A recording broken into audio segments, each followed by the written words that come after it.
Well, it's in the mid 40s today, and the weather forecast says in the next couple of days it's going to be in the 50s here in Rhode Island. I don't know what the prospects are for a white Christmas, but we know that they're coming. And eventually we will all be out there driving in the snow.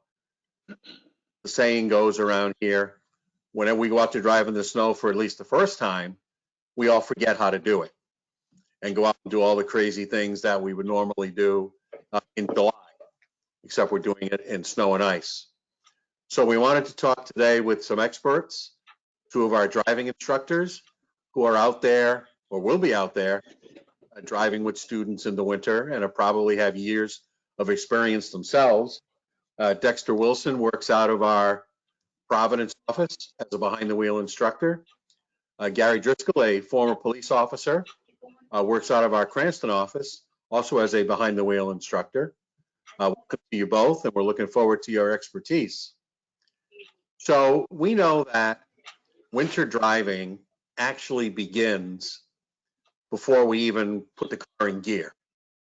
It usually starts in the driveway. And I would guess, Dexter, that everybody in the world does it right? No, not at all. First of all, you have to de-ice your car. You de-ice all your windshields, every single one, the side ones, the back, the front. You want to remove all the snow from your car, mostly the hood and also the roof, because what happens is as the day warms up or your car warms up, the bottom layer of snow basically will thaw first.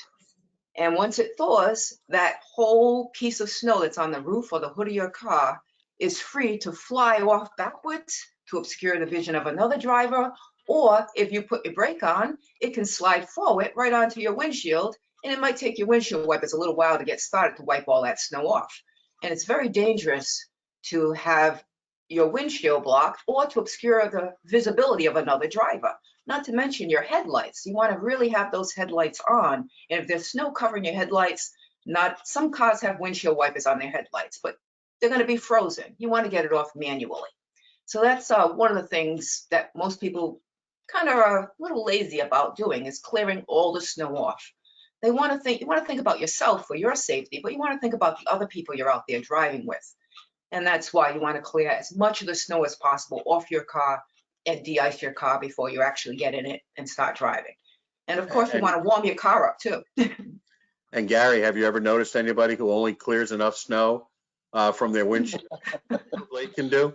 I've seen people with a little tiny piece like that defrosted and they're looking out the window, or I've seen people with the windows down with their head out the window, and I'm like, what are you doing? So just take a little extra time and make sure you defrost your car properly. And what Dexter was saying is spot on. Clear that car off. I've seen accidents actually occur from snow falling in front of the windshield, blocking someone's view and causing an accident. And I've also seen accidents where the snow was on top of the roof, flew off and hit the car behind them, causing an accident. So take a little extra time when you're waking up in the morning to go to work. If it's going to snow out, clear off that car properly before you start driving. And Dexter, you made a good point about the lights, in particular the tail lights. If those are covered in snow and you step on the brake, the person behind you is not going to see that. Exactly. Snow, and even though they should be driving at least 10 car spaces from you, sometimes people don't do that. They like to speed even in the snow, so they're going to be a little closer. So you want to make sure that you clear all that snow, like Dave said, especially off the headlights, the back rear lights and the headlights, so to make sure the other people can see when your brake lights go on, so they can brake as well and not get any closer to you or have a rear end collision. And let's stay on that. You mentioned following distance. Gary, I assume that you see a lot of people who don't make that adjustment, that they have a certain comfort level for how much space they leave between themselves and the person in front of them. But when the weather turns bad, they stay with that same level. They don't realize the reasoning for keeping a longer following distance. Correct. The big problem is that when people are driving in the snow, they don't realize how dangerous it can actually be when you're going too fast. And that's part of the, I know this is another topic, but it's a conditions that actually requires you to reduce your speed. And when you're reducing your speed, you should also leave a little bit more distance between yourself and the car you're following. Usually there's a 4-second rule that we usually apply. and that's in optimal conditions. So you can actually add a few more seconds when you have rain or snow on the ground, on the roadway. So you really want to keep that and maintain that safe distance at all times, especially when there's snow and ice. That 4-second rule is probably closer to a 6-second rule. So you definitely want to keep a little bit more space between yourself and the car in front of you. Because if you do have to hit those brakes, it's going to take you that much longer to actually come to a full stop if the roadway is slick. And it's not, Also, go ahead, Dexter. I just wanted to add, also when you're going downhill, especially, you want to even increase the distance more because you're going down a hill and the car's going to pick up speed naturally. And it's your job to control that speed by maintaining a large amount of distance so that you can ease into your stops because everything is slow when you drive in the snow or ice. And it's not just stopping distance in bad weather, it's visibility. So Yes. further back you are, the easier it is for you to see what's up ahead. If you're right behind somebody and they go to slow down suddenly because somebody drove across their path, you might not see it. If you're a lot further back, you can see whatever it is they're seeing and have time to react to it. And there's certainly in bad weather, there's a lot of stuff that's going on in front of that other driver that they have to react to. They may see a patch of ice. They may see, well, it doesn't matter what they see. If you're right on their tail, Your reaction time is shorter. Yes, that's true. I would like to bring up a topic that some people don't realize. And one is when you drive in the tracks that another car makes, that snow is very compacted and can turn to ice sooner. Fresh powder is always going to be a little better for the tire treads on your car. Basically, most people think, oh, if I follow in the tracks of the other car, I'm going to be okay. But you want to examine those tracks closely and see if it looks very compressed. And if there's fresh powder nearby, you want to really drive through the fresh powder because it's wetter. It'll go into the treads of your tires. Whereas compressed snow, you'll basically be on a pile of ice sliding. So it depends on how many cars are going in the tracks and how compressed the snow is. So you want to keep your eye on the road and on the tracks of the cars before you and make a judgment that works for your safety. And that's an interesting point because on the highway, in particular on a snowy day, I think people's instincts are to try to drive exactly of the people in front of them. But you're saying that might actually make them slip out because exactly. it might be a little more icy. Yes. Gary, you had mentioned speed. And Yes. again, we drive the same way in July that we do in January sometimes. And I don't think people realize the impact of driving too fast in snowy or winter conditions. What is it you tell the kids? I usually talk about conditions requiring reduced speed, construction zones active, bad weather, especially the snow. You always want to lower your speed. Usually the rule of thumb is at least 10 miles lower than the speed limit. So if you're on the highway, you don't want to go more than 45 miles an hour. And that's also dependent on how bad it's snowing out. I mean, if you have whiteout conditions, you may even want to go slower than that. So you really kind of have to play it by what's going on in your surroundings. I mean, if it's really, really bad out, you may want to slow down considerably. So it's just about being smart when you're driving. You don't want to drive too fast because if you lose control of that car and you're going too fast, I mean, that's usually how accidents occur. And you can prevent that if you go a little bit slower. And you really should work on trying to do that. And that's where you see a lot of accidents is when people are driving too fast or they have a four-wheel drive car where they think they can still go 50, 60 miles an hour because they're in four-wheel drive. You're still going to slide. You're still not going to be able to stop in time just because you have four-wheel drive. And I was involved in an accident with my police cruiser where a gentleman had a full-size truck, and he said the same thing. He slid on the ice and head on into my police cruiser. And he's like, well, I was in four-wheel drive. And I said, well, doesn't mean you're not going to slide or you're able to stop fast. And, you know, a pretty bad accident occurred because of that. So you just got to be careful when it's snowing out. Slow down a little bit. And it really is driver ed 101 sometimes that people do not adjust their speed to conditions. In fact, those conditions can be heavy traffic. It could be the sun in your eyes. It could be rain and certainly snow and ice conditions. People might think, well, I'm good. I can see in front of me. I'm doing okay. So why should I slow down? And all of a sudden, you hit the patch of ice and you find out.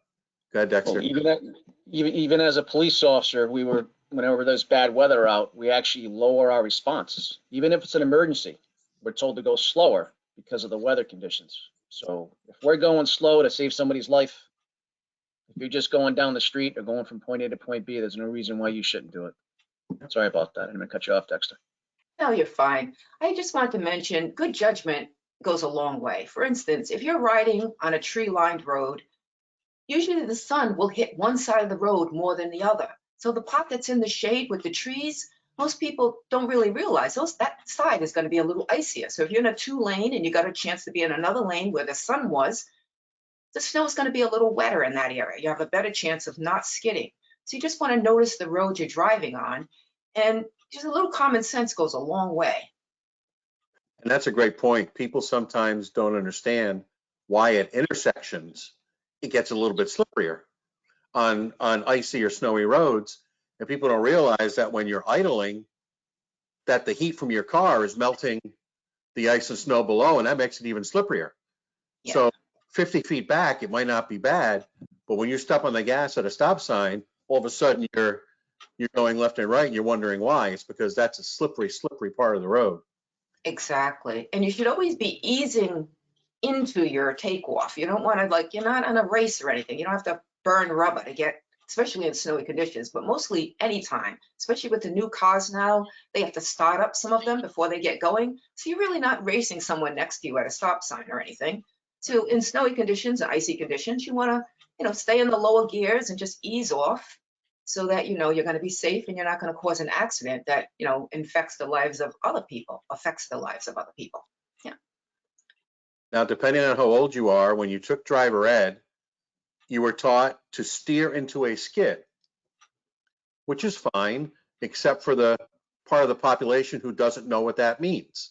Actually, steer into a skid got turned into, well, just turn the wheel in the direction you want the car to go. I would think for you guys, when you're out with the kids, particularly at this time of year, there must be some conversation going on about what does happen if your vehicle does start to skid. Gary, how do you advise people about skids?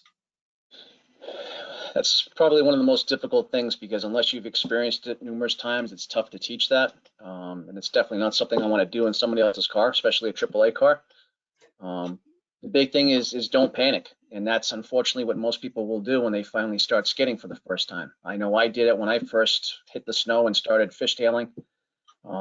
You try to hit the brakes and they tell you don't hit the brakes because it makes it worse. So then you start panicking and then you overcompensate, which makes it worse. So turning into the slide is basically what they teach you to do. So if the back end of your car is sliding out to the right, you're supposed to steer to the right in order to make that correction. And depending on how much you steer is and how much that back end is sliding out. And it's a scary experience. I mean, there's no other way to put it when it finally happens to you. I mean, you're gonna panic. It's gonna happen.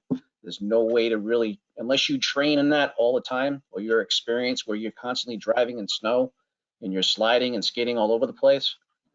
The first time it happens to you, there's going to be panic that sets in. But I always try to tell my students, just take a deep breath, try to relax, don't hit that brake. Just think of what you have to do. You want to steer your car into that slide, the direction you're going in to try to correct it, and just try to relax as much as possible, which is easier said than done. Yes. And that might be the toughest part, Dexter. People's instinct, whenever there's trouble ahead, is to jam on the brake. Exactly. And you don't want to jam on your brake. You want to pump your brake. And even that you don't want to do right away. You want to steer into the direction of the skid until you regain control of the car. It's mostly a steering thing. And then you want to pump your brakes gently to regain control and get the car going in the direction that you want it to go in. And I imagine, Gary, when you talk about not experiencing it, I imagine it's similar to somebody in the summertime, the first time they hydroplane. Oh. All of a sudden their car spins around and it's facing in the other direction. I said, well, I'm just driving in the rain. Well, you were probably driving too fast in the rain. And when you drive fast in bad weather, probably the only thing that can happen is bad. So you guys are all very much experienced in dealing with young drivers. I wonder in general, maybe not even just bad weather, but in general, how do you advise young drivers? What is point A, B, and C to those kids who are getting those 6 hours with us, you know, and their hours of supervised practice with mom and dad? What do you tell them? What are the basics that they have to understand? Well, when on a wet road, usually it's always a rainy day at some point when you're taking one of the students out, there always is. You want to teach them how to judge when rain puddles in the curb, near the curb, and you're teaching them how to read, go around the edge of the puddle. You want to stay in your lane if possible, as much as possible. Check to make sure there's no oncoming traffic. But you're studying, you learn how to read what a puddle looks like when it's from the curb or gutter over into the lane. And you want to, as much as possible, put as little of the tires in the puddle as possible. That's one of the things I actually get a lot of experience with students because, as I said, during their 6 hours of training, usually at least one day it's raining and they're learning to drive in the rain, sometimes in the dark in the rain. So it becomes even more challenging. So identifying where the puddles are and not going into them, because you don't know how much water, if there's a hole underneath, the puddle could be pretty deep. If your tire gets brakes get wet repeatedly, eventually it'll take longer and longer to stop.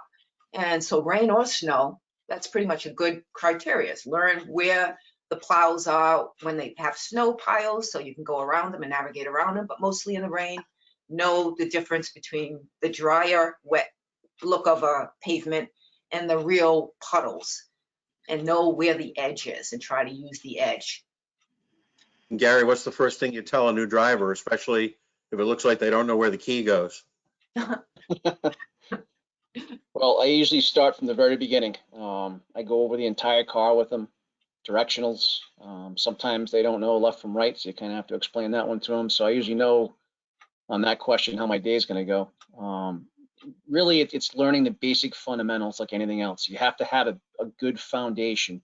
And part of that is not only knowing the car, but just getting out there and putting the time in. And you see a lot of students that actually are pretty decent drivers is because the parents take a vested interest in them. They get them out there, they drive. And then ones that are not really that experienced driving, you can tell. You know, the parents just, you know, they don't want to put the time in with it. And it's unfortunate. I get it. I mean, there's a lot of things going on with people working, but you got to put the time in. You got to get out there and you got to drive, whether it's in good conditions or even bad conditions, especially driving at night. It's very, very different. You know, you just got to get out there and drive.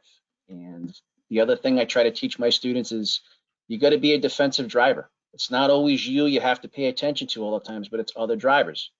They're not doing the right thing. And I always try to point that out when I'm driving with the student, like, look at what this other person's doing. That's not what you want to do. Or Exactly. this is what you have to look for in this particular area, because if somebody's not yielding the way they're supposed to yield, they're going to come out into your lane and they're going to cause an accident. You have to be, you know, cognizant and aware of that. So being aware of your surroundings with distracted driving and going on, I always try to make a point of you need to really pay attention to not only your driving, but what other people are doing, what type of roadway you're driving on.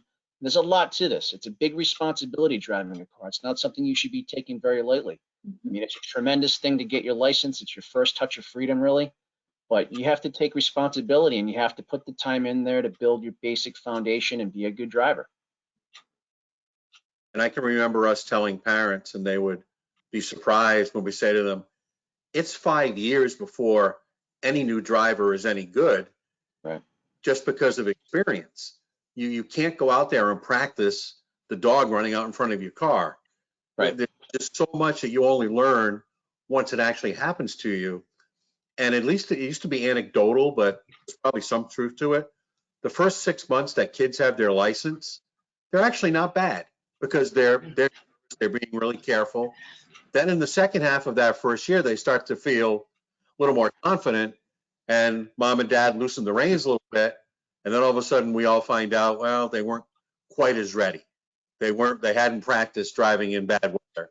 You know, they didn't know enough about following distance and stopping distance. And in the second 6 months is when things happen. Yeah. That's true in a lot of things. I used to teach, I was an instructor for the police department teaching new officers, and I used to tell them the same thing. It's going to take you 5 years before you get comfortable. And you're still going to learn for the rest of your life on how to do this job. Same thing with driving. I mean, when I became a driving instructor, I actually learned a few things. Oh, You know, yes. I've been driving for a long time. And then when you talk to parents and you're like, yeah, we got to do a parallel park, they just give you a look like, I don't parallel park. I'm like, well, they're going to learn. That's part of the test. But you have parents that don't do certain things. I didn't do certain things. And you're constantly learning. And if you're not learning, then you're not putting the proper time in to actually try to educate yourself on what you need to do. And I actually had a student that he was saying, I never really got taught how to, read signs and all that stuff. And I said, well, you have a computer, right? You have the ability to do that on your own. You shouldn't have to rely on somebody else all the time. Educate yourself. Take a vested interest in your own driving abilities. Look at a video, look at YouTube. I mean, you have all this information at your fingertips. There's no excuses that you can't educate yourself on whatever it is you need to, brush up on or educate yourself on to be a better driver. It's all out there. And I wonder if makes sense to advise parents sometimes that go to the high school parking lot on a Sunday where it's totally empty, and particularly if there's a little snow on the ground, and just get them practicing doing all kinds of different things. That AAA recommends 100 hours of supervised practice. They come to us, they're getting 6. So practice always makes sense. But I think that Sunday afternoon in the big open parking lot might be a spot to give the kids at least some experience when it comes to certain kind of maneuvers. True that. I want to mention that one of the things I find most new students when they do highway, for some reason they think it's about the gas pedal, which is, you're going faster. But once they get on the highway, after they ramp up their speed and actually they seem to think it's a competition with the other cars, that they can no longer drive slow, even if they're in a student driver. It's not that you want them driving 15 miles an hour, but they feel the need, they feel people going by really fast, and they feel the need to keep up. And that's kind of a stress I try to take off my students right away and tell them, you're in a AAA car that says you're a student driver. You're allowed to go a little slower. You're not in competition with these people. You have to drive at your skill level, because a lot of good students I've had, once they get on highway, they almost change and they start driving faster. And of course, they're not used to the highway, so they, not doing lane positioning anymore. So you have to stay on top of them. But once they realize that when you're on the highway, you're being a defensive driver. The other drivers are there, but you're not in a competition with them. Just because they're going fast doesn't mean you have to go fast. You have to maintain, the speed limit or 10 miles under the speed limit.